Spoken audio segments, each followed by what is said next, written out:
नमस्कार। मैं world leader forum में आए सभी मेहमानों का अभिनंदन करता हूं। इस फोरम की टाइमिंग बहुत परफेक्ट है।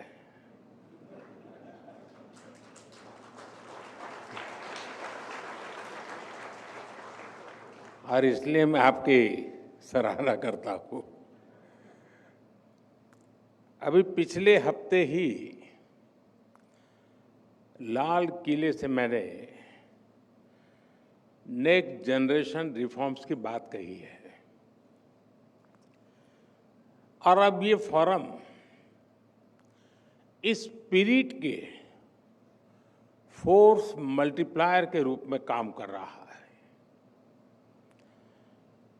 साथियों, यहाँ वैश्विक परिस्थितियों पर, जियो इकोनॉमिक्स पर बहुत विस्तार से चर्चाएं हुई हैं और जब हम ग्लोबल कॉन्टेक्स्ट में देखते हैं तो आपको भारत की इकोनॉमी की मजबूती का एहसास होता है।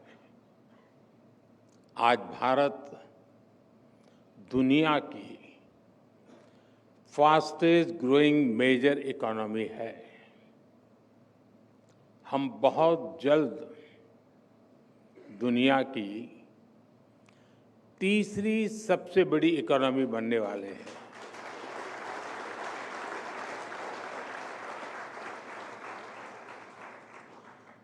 एक्सपर्ट कह रहे हैं कि दुनिया की ग्रोथ में भारत का कंट्रीब्यूशन बहुत जल्द करीब 20% होने जा रहा है।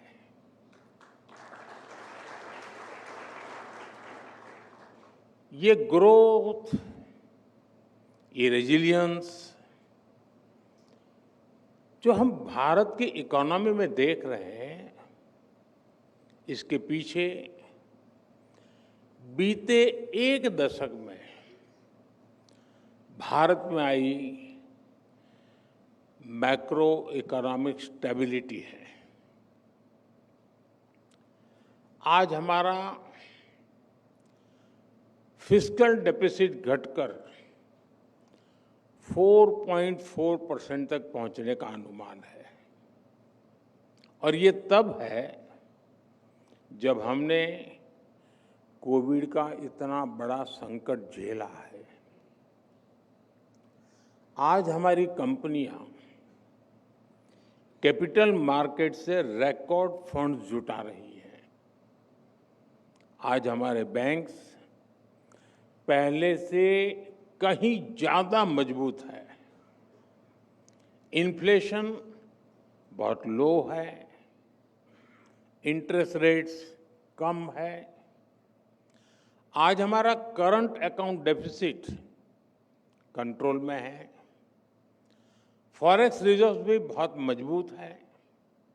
इतना ही नहीं, हर महीने लाखों डोमेस्टिक इन्वेस्टर्स एसआईपीज के जरिए हजारों करोड़ रुपए मार्केट में लगा रहे हैं। साथियों, आप भी जानते हैं, जब इकोनॉमी के फंडामेंटल्स मजबूत होते हैं, उसकी बुनियाद मजबूत होती है, तो उसका प्रभाव भी हर तरफ होता है। मैंने अभी 15 अगस्त को ही इस बारे में विस्तार से चर्चा की है। मैं उन बातों को नहीं दोहराऊंगा, लेकिन 15 अगस्त के आसपास और उसके बाद एक हफ्ते में जो कुछ हुआ है, वो अपने आप में भारत की ग्रोथ स्टोरी का शानदार उदाहरण है। साथियों, अभी लेटेस्ट आंकड़ा आया है कि अकेले जून महीने में, यानी मैं एक महीने की बात करता हूं, अकेले जून के महीने में ईपीएफओ डेटा में 22 लाख फॉर्मल जॉब जुड़ी है और ये संख्या अब तक के किसी भी महीने से ज्यादा है। भारत की रिटेल इन्फ्लेशन 2017 के बाद सबसे कम स्तर पर है। हमारे फॉरेन एक्सचेंज रिजर्व्स अपने रिकॉर्ड हाई के करीब है। 2014 में हमारी solar PV module manufacturing capacity करीब 2.5 गीगावाट थी। ताजा आंकड़ा है कि आज ये कैपेसिटी 100 गीगावाट के ऐतिहासिक पड़ाव तक पहुंच चुकी है।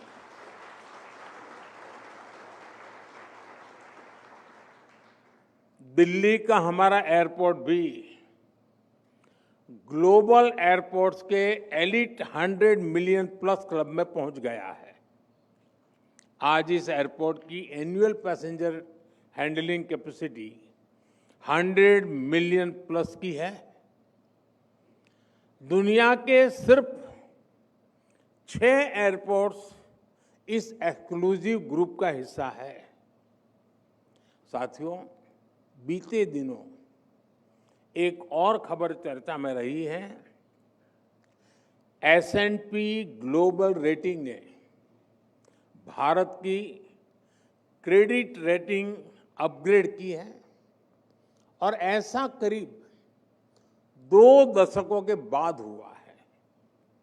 यानी भारत अपनी रेजिलियंस और स्ट्रेंथ से बाकी दुनिया की उम्मीद बना हुआ है।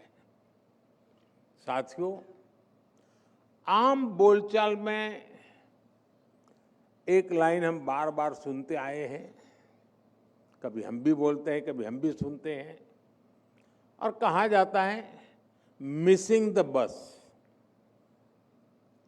यानी कोई अवसर आए और वो निकल जाए। हमारे देश में पहले की सरकारों ने टेक्नोलॉजी और इंडस्ट्री के अवसरों की कई ऐसी बसेस छोड़ी हैं। मैं आज किसी की आलोचना के इरादे से यहां नहीं आया हूं, लेकिन लोकतंत्र में कई बार तुलनात्मक बात करने से स्थिति और स्पष्ट होती है। साथियों, पहले की सरकारों ने देश को वोट बैंक की राजनीति में उलझा कर रखा। उनकी सोच चुनाव से आगे सोचने की ही नहीं थी। वो सोचते थे जो कटिंग एज टेक्नोलॉजी है वो बनाने का काम विकसित देशों का है। हमें कभी जरूरत होगी तो वहां से इंपोर्ट करेंगे। यही वजह थी कि सालों तक हमारे देश को दुनिया के बहुत से देशों से पीछे रहना पड़ा। हम बस मिस करते रहे। मैं कुछ उदाहरण बताता हूं। जैसे हमारा कम्युनिकेशन सेक्टर है। जब दुनिया में इंटरनेट का दौर शुरू हुआ तो उस वक्त की सरकार असमझ में से थी। फिर 2G का दौर आया तो क्या क्या हुआ ये हम सब ने देखा है। हमने वो बस मिस कर दी। हम 2G, 3G और 4G के लिए भी विदेशों पर निर्भर रहे। आखिर कब तक ऐसा चलता रहा? इसलिए 2014 के बाद भारत ने अपनी अप्रोच बदली। भारत ने तय कर लिया कि हम कोई भी बस छोड़ेंगे नहीं, बल्कि ड्राइविंग सीट पर बैठकर आगे बढ़ेंगे।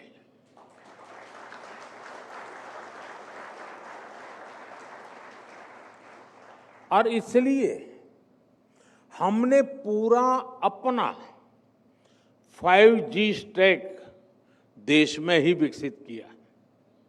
हमने मेड इन इंडिया 5G बनाया भी और सबसे तेजी से देश भर में पहुंचाया भी। अब हम मेड इन इंडिया 6G पर तेजी से काम कर रहे हैं।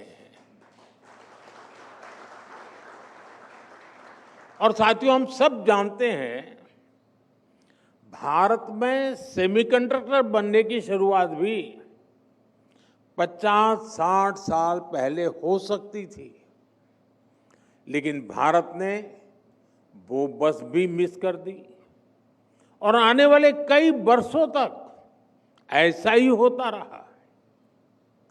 आज हमने ये स्थिति बदली है। भारत में सेमीकंडक्टर से जुड़ी फैक्ट्रियां लगनी शुरू हो चुकी है। इस साल के अंत तक पहली मेड इन इंडिया चिप बाजार में आ जाएगी।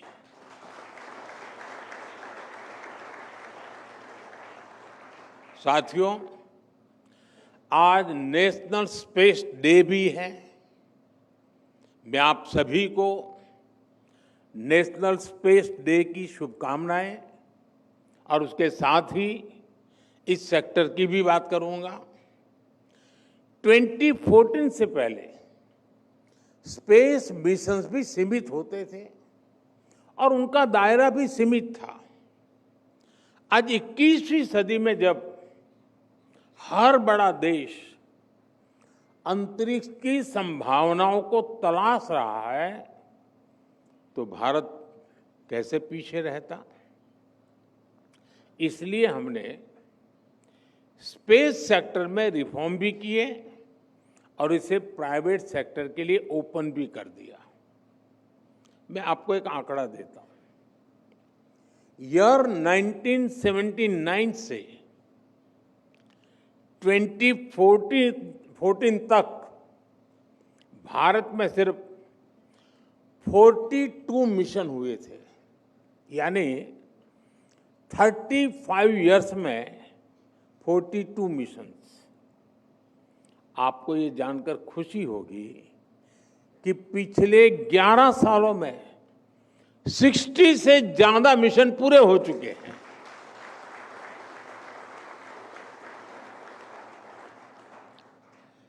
आने वाले समय में कई सारे मिशन लाइन अप है। इसी साल हमने स्पेस डॉकिंग का सामर्थ्य भी हासिल किया है। ये हमारे फ्यूचर के मिशंस के लिए बहुत बड़ी अचीवमेंट है।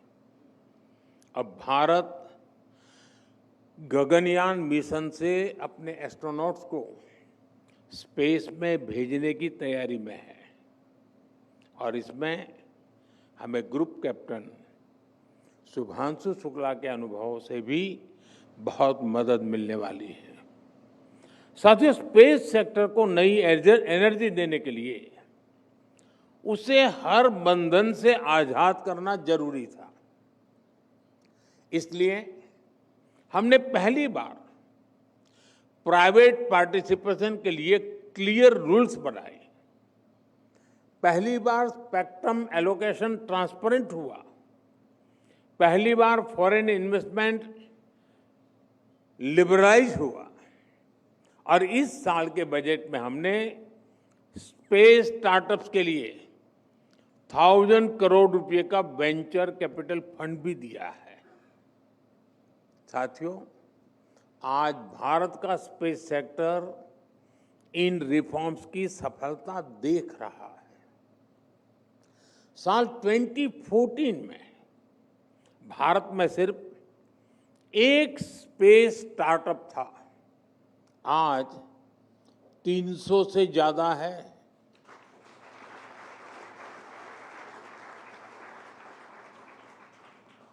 और वो समय भी दूर नहीं जब अंतरिक्ष में हमारा अपना स्पेस स्टेशन होगा। साथियों, हम इंक्रीमेंटल चेंज के लिए नहीं बल्कि क्वांटम जंप का लक्ष्य लेकर आगे बढ़ रहे हैं और रिफॉर्म्स हमारे लिए न कंपल्सन है, न क्राइसिस ड्रिवन है, ये हमारा कमिटमेंट है, हमारा कन्विक्शन है।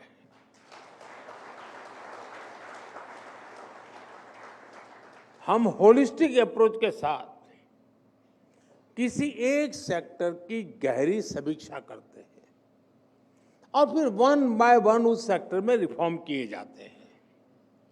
फ्रेंड, कुछ ही दिन पहले संसद का मॉनसून सत्र समाप्त हुआ है। इसी मॉनसून सत्र में आपको रिफॉर्म्स की निरंतरता दिखेगी। विपक्ष द्वारा अनेक व्यवधान पैदा करने के बावजूद हम पूरे कमिटमेंट के साथ रिफॉर्म्स में जुटे रहे। इसी मॉनसून सत्र में जन विश्वास 2.0 है। ये ट्रस्ट बेस्ड गवर्नेंस और प्रो पीपल गवर्नेंस से जुड़ा बहुत बड़ा रिफॉर्म हुआ है। जन विश्वास के पहले एडिशन में हमने करीब 200 माइनर ऑफेंसेस को डीक्रिमिनलाइज किया था। अब इस कानून के दूसरे एडिशन में हमने 300 से ज्यादा माइनर ऑफेंसेस को डीक्रिमिनलाइज कर दिया है। इसी सेशन में इनकम टैक्स कानून में भी रिफॉर्म किया गया है। 60 साल से चले आ रहे इस कानून को अब और सरल बनाया गया है और इसमें भी एक खास बात है। पहले इस कानून की भाषा ऐसी थी कि सिर्फ वकील या सीए ही इसे ठीक से समझ पाते थे, लेकिन अब इनकम टैक्स बिल को देश के सामान्य टैक्स पेयर की भाषा में तैयार किया गया है। ये दिखाता है कि नागरिकों के हितों को लेकर हमारी सरकार कितनी संवेदनशील है। साथियों, इसी मॉनसून सेशन में माइनिंग से जुड़े कानूनों में भी बहुत संशोधन किया गया है। शिपिंग और पोर्ट से जुड़े कानून भी बदले गए हैं। ये कानून भी अंग्रेजों के जमाने से ऐसे ही चले आ रहे थे। अब जो सुधार हुए हैं वो भारत की ब्लू इकोनॉमी को, पोर्ट लेड डेवलपमेंट को बढ़ावा देंगे। इसी तरह स्पोर्ट्स सेक्टर में भी नए रिफॉर्म किए गए हैं। हम भारत को बड़े इवेंट्स के लिए तैयार कर रहे हैं। स्पोर्ट्स इकोनॉमी के पूरे इकोसिस्टम का निर्माण कर रहे हैं। इसलिए सरकार नई नेशनल स्पोर्ट्स पॉलिसी खेलो भारत नीति लेकर भी आई है।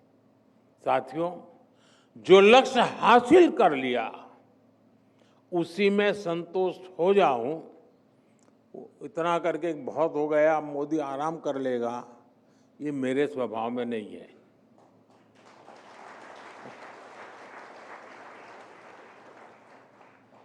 रिफॉर्म्स को लेकर भी हमारी यही सोच है। हम आगे के लिए तैयारी करते रहते हैं। हमें और आगे बढ़ना है। अब रिफॉर्म्स का एक और पूरा आर्सेनल लेकर आने वाला हूं। इसके लिए हम कई मोर्चों पर काम कर रहे हैं। हम बेवजह के कानूनों को खत्म कर रहे हैं, नियमों और प्रक्रियाओं को सरल बना रहे हैं, प्रोसीजर्स और अप्रूवल्स को डिजिटल कर रहे हैं, अनेक प्रावधानों को डीक्रिमिनलाइज कर रहे हैं। इसी कड़ी में जीएसटी में भी बहुत बड़ा रिफॉर्म किया जा रहा है। इस दिवाली तक ये प्रक्रिया पूरी हो जाएगी। इससे जीएसटी और आसान बनेगा और कीमतें भी कम होगी। साथियों, नेक्स्ट जनरेशन रिफॉर्म्स के लिए इसके इस आर्सेनल से भारत में मैन्युफैक्चरिंग बढ़ेगी, मार्केट में डिमांड बढ़ेगी, इंडस्ट्री को नई एनर्जी मिलेगी, एम्प्लॉयमेंट के नए अवसर बनेंगे और ease of living, ease of doing business दोनों इंप्रूव होंगे। साथियों, आज भारत 2047 तक विकसित होने के लिए पूरी शक्ति से जुटा है और विकसित भारत का आधार आत्मनिर्भर भारत है। आत्मनिर्भर भारत को भी हमें 3 पैरामीटर्स पर देखने की जरूरत है। ये पैरामीटर है स्पीड, स्केल और स्कोप। आपने ग्लोबल पैंडेमिक के दौरान भारत की स्पीड भी देखी है, स्केल भी देखा है और स्कोप भी महसूस किया है। आपको याद होगा उस समय कैसे एकदम बहुत सारी चीजों की जरूरत पड़ गई थी और दूसरी तरफ ग्लोबल सप्लाई चेन भी एकदम ठप हो गई थी।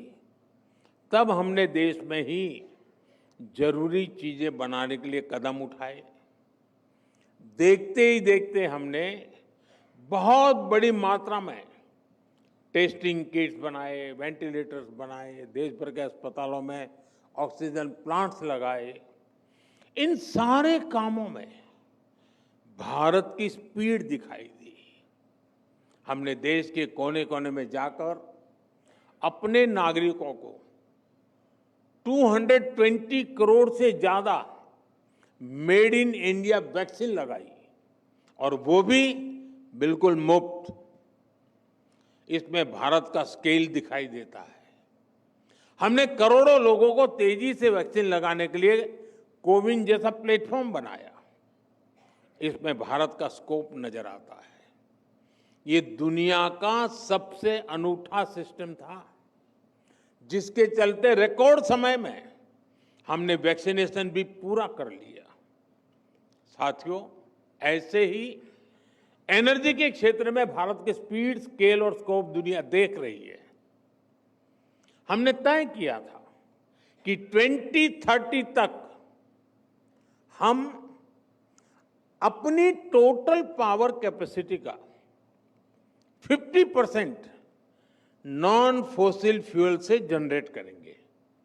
ये 2030 तक का लक्ष्य था। ये टारगेट हमने 5 साल पहले इसी साल 2025 में ही अचीव कर लिया।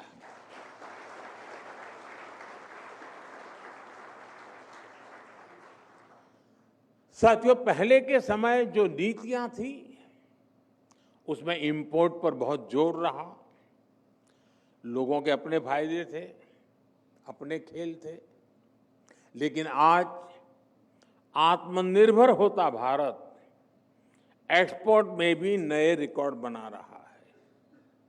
पिछले 1 साल में हमने 4 लाख करोड़ रुपए के एग्रीकल्चर प्रोडक्ट एक्सपोर्ट किए हैं। पिछले 1 साल में पूरी दुनिया में 800 करोड़ वैक्सीन डोज बनी है। इसमें 400 करोड़ भारत में ही बनी है। आजादी के 6.5 दशक में हमारा इलेक्ट्रॉनिक्स एक्सपोर्ट 35,000 करोड़ रुपए के आसपास पहुंच पाया था। आज ये करीब 3.25 लाख करोड़ रुपए तक पहुंच रहा है। साथियों, 2014 तक भारत 50,000 करोड़ रुपए के आसपास के ऑटोमोबाइल एक्सपोर्ट करता था। आज भारत 1 साल में 1,20,000 करोड़ रुपए के ऑटोमोबाइल एक्सपोर्ट कर रहा है। आज हम मेट्रो कोच, रेल कोच से लेकर रेल लोकोमोटिव तक एक्सपोर्ट करने लगे हैं। वैसे आपके बीच आया हूं तो भारत की एक और सफलता के बारे में आपको बता दूं। भारत अब दुनिया के 100 कंट्रीज को इलेक्ट्रिक व्हीकल भी एक्सपोर्ट करने जा रहा है। 2 दिन के बाद 26 अगस्त को इससे जुड़ा एक बहुत बड़ा कार्यक्रम भी हो रहा है। साथियों, आप सभी जानते हैं, देश की प्रगति का बहुत बड़ा आधार रिसर्च भी है। इंपोर्टेड रिसर्च से गुजारा तो हो सकता है, लेकिन जो हमारा संकल्प है वो सिद्ध नहीं हो सकता। इसलिए रिसर्च फील्ड में हमें अर्जेंसी चाहिए, वैसा माइंडसेट चाहिए। हमने रिसर्च को प्रोत्साहित करने के लिए बहुत तेजी से काम किया है। इसके लिए जो जरूरी पॉलिसी और प्लेटफॉर्म चाहिए, उस पर भी हम लगातार काम कर रहे हैं। आज रिसर्च और डेवलपमेंट पर होने वाला खर्च 2014 की तुलना में 2 गुने से भी अधिक हो गया है। 2014 की तुलना में फाइल किए जाने वाले पेटेंट्स की संख्या भी 17 टाइम ज्यादा हो गई है। हमने करीब 6,000 हायर एजुकेशन इंस्टीट्यूट में रिसर्च एंड डेवलपमेंट सेल स्थापित किए हैं। वन नेशन वन सब्सक्रिप्शन से भी आप परिचित हैं। इसने छात्रों के लिए विश्व स्तरीय रिसर्च जर्नल्स तक पहुंचने में उनको बहुत आसान बना दिया है।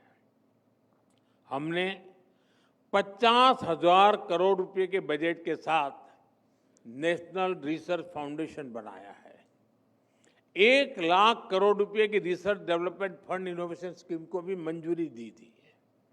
लक्ष्य ये है कि प्राइवेट सेक्टर में, विशेषकर सनराइज और स्ट्रेटेजिक सेक्टर में नई रिसर्च को सपोर्ट मिले। साथियों, यहाँ इस समिट में इंडस्ट्री के भी बड़े बड़े दिग्गज भी हैं। आज समय की मांग है कि इंडस्ट्री और प्राइवेट सेक्टर आगे आए, विशेषकर clean energy, quantum technology, battery storage, advance materials और बायोटेक्नोलॉजी जैसे सेक्टर्स में रिसर्च पर अपना काम और अपना निवेश बढ़ाएं। इससे विकसित भारत के संकल्प को नई एनर्जी मिलेगी। साथियों, रिफॉर्म, परफॉर्म, ट्रांसफॉर्म के मंत्र पर चल रहा भारत आज उस स्थिति में है कि वो दुनिया को धीमी ग्रोथ से बाहर निकाल सकता है। हम ठहरे हुए पानी में किनारे पर बैठ करके कंकड़ मारकर एंजॉय करने वाले लोग नहीं हैं।